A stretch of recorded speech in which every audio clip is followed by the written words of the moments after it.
Hello students, welcome to government commerce college MCom final EFM paper third भारतीय बैंकिंग प्रणाली Indian banking system chapter cooperative bank sub point भूमि विकास bank अथवा राज्य सहकारी कृषि एवं ग्रामीण विकास बैंक लैंड डेवलपमेंट बैंक और SCARDBS। देश में भूमि विकास बैंक प्रारंभ में भूमि प्रबंधक बैंक के रूप में स्थापित हुए थे, जो भूमि की जमानत पर दीर्घकालीन ऋण प्रदान करते थे। इन्हीं बैंकों को बाद में भूमि विकास बैंक कहा जाने लगा और अब यह राज्य कृषि एवं ग्रामीण विकास बैंक बन गए। यह बैंक सहकारिता के क्षेत्र में सीमित दायित्व वाले संगठन के रूप में स्थापित होते हैं, जो सदस्यों को दीर्घकालीन ऋण प्रदान करते हैं। भारत में इनकी संरचना एक रूपी नहीं है, राज्य के अनुसार इसमें भिन्नता पाई जाती है। इन बैंकों की संरचना सामान्यतः द्विस्तरीय होती है। प्रथम, राज्य भूमि विकास बैंक, जो राज्य स्तर पर स्थापित होता है। दूसरा, प्राथमिक भूमि विकास बैंक, जो जिला एवं ग्रामीण स्तर पर कार्यरत होता है। अब यह प्राथमिक कृषि एवं ग्रामीण विकास बैंक बन गए हैं। इसकी सदस्यता के बारे में, मेंबरशिप, भूमि विकास बैंक की सदस्यता में राज्य के अनुसार थोड़ी भिन्नता पाई जाती है। राज्य भूमि विकास बैंक के सदस्यों में प्राथमिक भूमि विकास बैंक, अन्य सहकारी समितियों तथा व्यक्ति आदि होते सहकारी समितियां तथा व्यक्ति आदि होते हैं। प्राथमिक भूमि विकास बैंक में केवल व्यक्ति ही सदस्य हो सकते हैं। उसके बाद आता है फंड एंड मैनेजमेंट। राज्य भूमि विकास बैंक तथा प्राथमिक भूमि विकास बैंक द्वारा कोषों का संग्रहण अंश पूंजी, संचित कोष तथा प्राप्त ऋणों द्वारा किया जाता है। यह आवश्यकतानुसार ऋण पत्र भी जारी करते हैं, जिन्हें नाबार्ड तथा संबंधित राज्य सरकार एवं केंद्र सरकार द्वारा क्रय किया जाता है। ये सार्वजनिक जमाएं भी स्वीकार कर सकते हैं। भूमि विकास बैंक बैंकों की प्रबंध व्यवस्था अन्य सहकारी बैंकों के अनुरूप ही होती है, जिसमें एक प्रबंध मंडल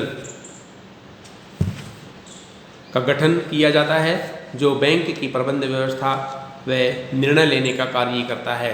इन बैंकों में चुने हुए सदस्यों के अतिरिक्त राज्य सरकार द्वारा मनोनीत सदस्यों के साथ ही सहकारी समितियों के रजिस्ट्रार भी प्रबंध मंडल में शामिल होते हैं।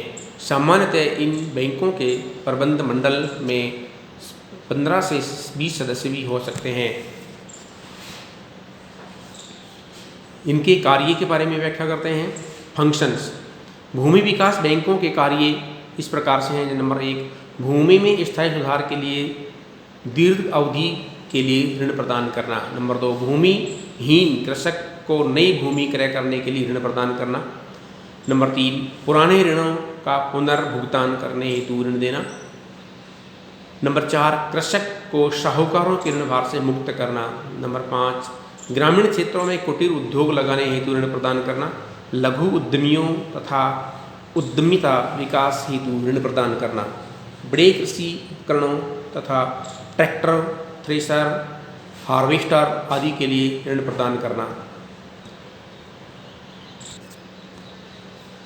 इन बैंकों के सामने कुछ समस्याएं हैं, चुनौतियां हैं, तो उसकी कुछ हम सुझाव भी दे सकते हैं। तो इन बैंकों के सामने क्या क्या समस्याएं हैं वो देखते हैं। भूमि विकास बैंकों का देश की कृषि अर्थव्यवस्था में महत्वपूर्ण स्थान होते हुए भी यह बैंक अनेक कठिनाइयों का सामना कर रहे होते हैं। इन बैंकों के समक्ष अनेक समस्याएं होती हैं, जो कार्यकुशलता में बाधक बनी हुई होती हैं, जिसकी वजह से ये बैंक पूर्णतया कार्यकुशल नहीं हो पाता है और अपनी प्रगति नहीं कर पाता है। नंबर 1, जो समस्याएं कौन कौन सी, इसमें नंबर 1 आता है असंतुलित विकास की समस्या से भूमि विकास बैंक ग्रसित हैं। कुछ राज्यों में इन बैंकों का पर्याप्त एवं संतुलित विकास हुआ है, तो कुछ राज्यों में असंतुलित रूप से विकसित हुए हैं। नंबर 2 आता है, इन बैंकों की प्रबंध व्यवस्था अकुशल हाथों में होने के कारण श्रेष्ठ नहीं है, जिसके फलस्वरूप यह बैंक वांछित प्रगति नहीं कर पाते हैं। नंबर 3, अनुत्पादक आस्तियों की गंभीर समस्या इन बैंकों के समक्ष है, क्योंकि यह बैंक दीर्घकालीन साख प्रदान करते हैं तथा लंबी अवधि हेतु ऋण उपलब्ध कराते हैं और जिसकी वसूली में ढिलाई के कारण अनुप्रयोजन आस्तियाँ बढ़ती जा रही हैं, नॉन परफॉर्मिंग असेट्स इंक्रीज होती जा रही हैं। नंबर 4 आता है भूमि विकास बैंकों के समक्ष अनुत्पादक ऋणों की संभावना है। यह बैंक अधिकांशतः पुराने ऋणों का भुगतान करने हेतु उधार देते हैं, इसके फलस्वरूप नए ऋण के भुगतान की समस्या पुनः उत्पन्न हो जाती है। नंबर 5 आता है भूमि विकास बैंकों की ऋण नीति दोषपूर्ण होने के कारण कृषकों को उचित सहायता प्रदान नहीं हो पाती है।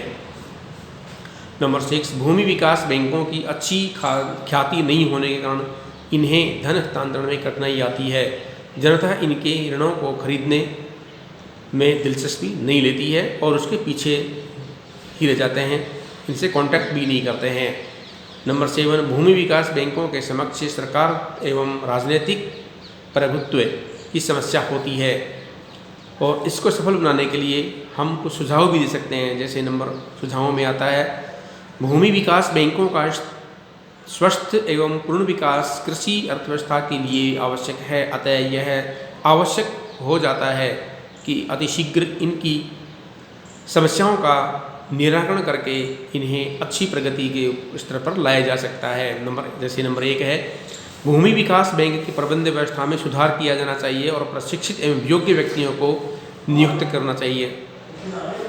नंबर 2 भूमि विकास बैंक अपने ऋण नीति को सुदृढ़ करे तथा साख व्यवस्था उत्पादक कार्यों हेतु ही उपलब्ध की जाए। नंबर 3 भूमि विकास बैंकों को राजनीतिक प्रभाव से मुक्त किया जाना चाहिए।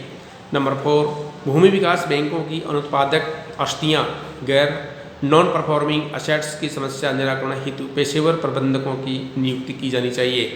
नंबर 5 भूमि विकास बैंकों की अपनी बैंकिंग नीति को भी अधिक व्यवहारिक बनाना चाहिए तथा ताकि आम जनता इससे संबंध जोड़ सके, इसके ऊपर विश्वास कर सके। धन्यवाद।